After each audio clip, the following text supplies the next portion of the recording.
Hey there, I'm Jenny and this is Lauren and we're two of Festival's Mealtime Mentors. This video is part of our Holiday Hacks video series where we're sharing tips and tricks to make the holidays more manageable. And today we're talking about how to build the ultimate grazing board. Yes, what a great way to invite guests into your party. Yes, everybody loves grazing around the holidays, and something like this looks really gourmet, but it's actually really easy to make. Exactly, so the first thing you want to do is find out what you're going to be serving it on, whether that is a small wooden platter like we have here, or a large plate, or even a table. So pick whatever size fits the number of guests that you're going to have. Yes. The next step is to pick out some sort of meat. So today we have two types of meat for the size of board that we're using. We have salami and prosciutto, and you can find a lot of these specialty meats right in our deli cheese island. The next step is to pick something cheesy. So you want to pick a variety of different textures. So we have hard cheeses, soft cheeses, something a little bit more strong like a blue cheese would be great, but then also pair that with something a little lighter like a brie. Yes, and our next step is to pick out something either pickled or brined, so something like olives or pickles would be really delicious on this board. Exactly, and then you don't want to forget about the fruit. So fruits and veggies bring a lot of great color to the board,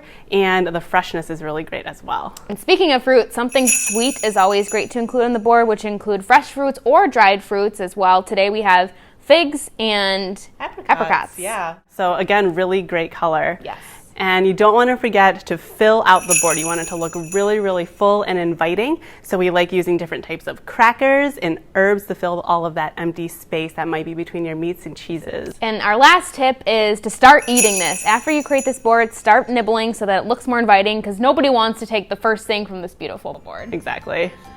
So give this hack a try and share it on social media using #HolidayHack. And for more of our holiday hacks, you can check those out on YouTube. And for more recipes, visit bestfoods.com/seasons. Happy holidays!